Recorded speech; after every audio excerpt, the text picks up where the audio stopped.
पापियों के नाश को, धर्म के प्रकाश को, राम जी की सेना चली, राम जी की सेना चली, श्री राम जी की सेना चली, राम जी की सेना। वरुण देवाय नमस्तुभ्यं नमस्तुभ्यं जय। भैया, सबके मन में एक ही प्रश्न उठ रहा है कि इतनी विशाल सेना समुद्र के उस पार कैसे पहुंचेगी। परंतु भैया, सबको पूर्ण विश्वास है कि आपकी शक्ति के सामने कोई नहीं टिक सकता। आप सारे समुद्र को स्वयं में ही सुखा सकते हैं। अवश्य सुखा सकता हूँ लक्ष्मण, परंतु मैं सोचता हूँ कि यदि अनावश्यक बल प्रयोग के अतिरिक्त कोई और साधन मिल जाए तो अच्छा है। प्रभु, क्यों ना विभीषण से युक्ति पूछी जाए जिससे हम इस विशाल समुद्र को सरलता से पार कर सकेंगे।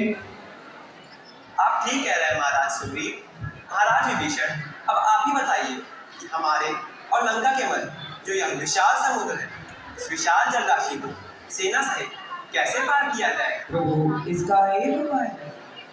क्या महाराज विभीषण? आप समुद्र से रास्ता मांगिए। मांगने पर क्या समुद्र में रास्ता दे देगा?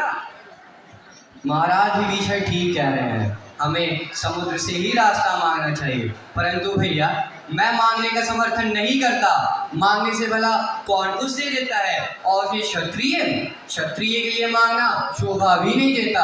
आप अपना धनुष बाण उठाइए और अग्नि बाण का संधान कीजिए, तो समुद्र स्वयं ही आपके सामने हाथ जोड़कर प्रकट हो जाएगा।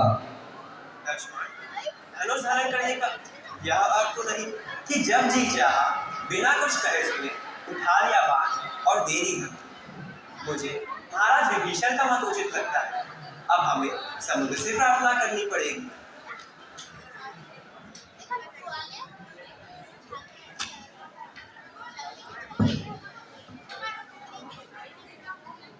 हे महासागर, मैं महाराज सगर का वंशज दशरथ पुत्र राम अपने भाई लक्ष्मण सहित आपकी शरण में आया हूँ। अपने जल में से मुझे मार देने की कृपा करें। आपको प्रसन्न करने के लिए मैं अन्न और जल का परित्याग कर यहीं बैठकर आराधना करता हूँ। मेरी प्रार्थना स्वीकार करो जलनिधि।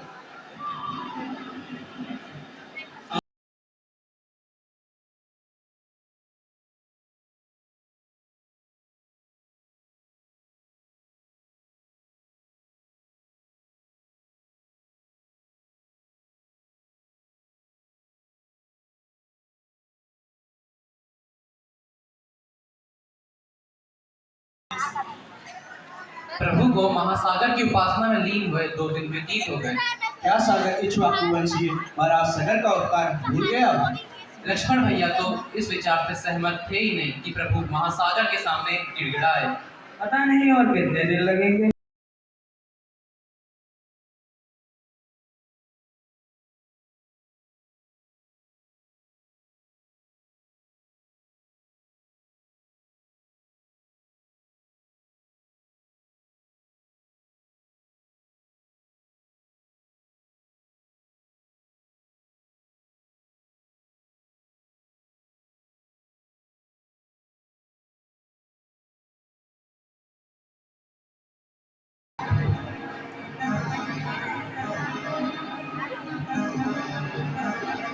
राम ने आज पहली बार अपने अधिकार से कुछ मांगा है, कुछ आशा रखकर तुम्हारी उपासना की है। 3 दिन से विधिवत पूजा करने के बाद भी उत्तर में तो अपने अहंकार का ही गर्जन करते रहे हो। आज संसार राम का क्रोध भी देखेगा। लक्ष्मण, तुम मेरा धनुष और सर्पों के समान भयंकर बाण ले आओ।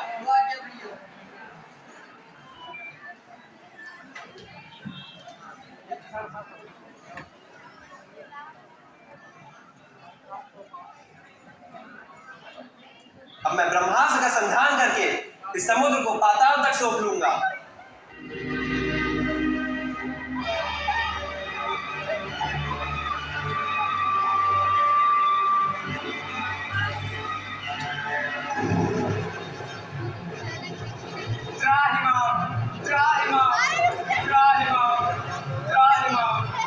क्षमा पूजा और विनय के उत्तर में मैंने अपना स्थान छोड़कर आपको मार्ग नहीं दिया। प्रभु, जल यदि अपनी मर्यादा को भंग करेगा तो आपकी आज्ञा का उल्लंघन होगा, और 5 तत्वों में से यदि एक का भी इस प्रकार गुण और स्वभाव बदलकर उसकी मर्यादा भंग कर दी जाएगी तो सृष्टि के संतुलन में विकार उत्पन्न हो जाएगा।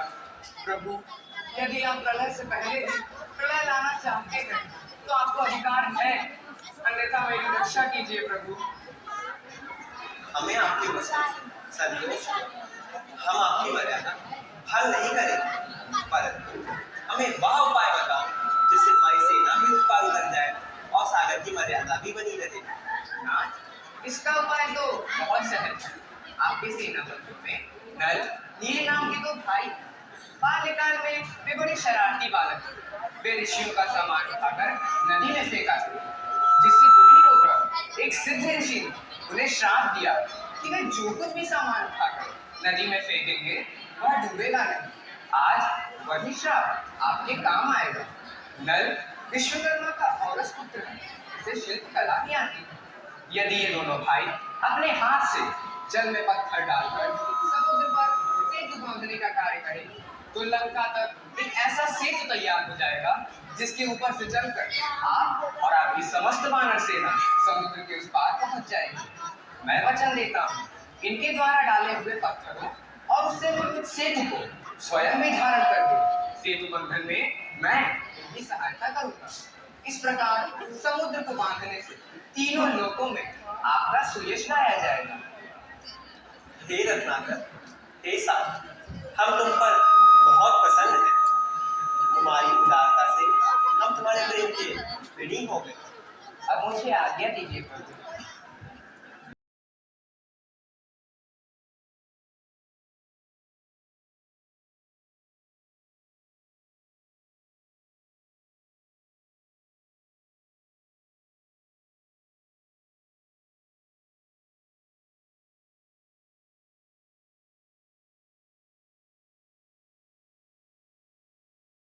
नील, क्या प्रभु? विश्वकर्मा नंदन, आपने अभी तक अपने इस महान शिल्पी ज्ञान को छुपाए रखा। क्षमा करें प्रभु, हमें अपने माता पिता की आन थी कि बिना कहे हम अपने गुणों को बखान नहीं कर सकते। प्रभु, हमें आशीर्वाद दीजिए। समस्त वानर दल की सहायता से हम सिंधु सेतु निर्माण का कार्य आरंभ करें। शुभ शीघ्र। महाराज सुग्रीव, आप अपनी वानर सेना से कहिए कि इसी क्षण सेतु निर्माण का कार्य आरंभ करें। जो आज्ञा प्रभु। सेतु निर्माण का कार्य आरंभ किया जाए।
आप देख ही रहेंगे, आपका नाम मात्र लिख देने से यह पत्थर तैरने लगते हैं। अच्छा, यदि मेरा नाम मात्र लिखने से यह पत्थर तैर जाते हैं, तो फिर अगर मैं स्वयं ही पत्थर फेंकूं तो वह तैर ही जाएगा।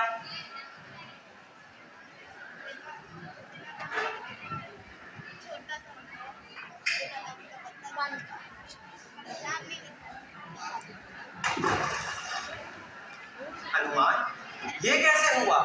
मैंने पत्थर फेंका तो यह तैरा नहीं। तुम तो केवल नाम लिखकर ही पत्थर तैरा दे रहे थे। या तो वास्तव में तुम्हारी भक्ति का प्रमाण है जो यह पत्थर तैर रहे हैं। नहीं प्रभु, यह मेरी भक्ति का नहीं, आपकी कृपा का प्रमाण है जो यह पत्थर तैरने लगते हैं। आप अपने सुंदरतर कमलों से किसी को ना गिरा, क्योंकि जिसको आपने गिरा दिया वो तो डूबेगा ही डूबेगा। इसलिए प्रभु आप सदैव हम पर कृपा बनाए रखें।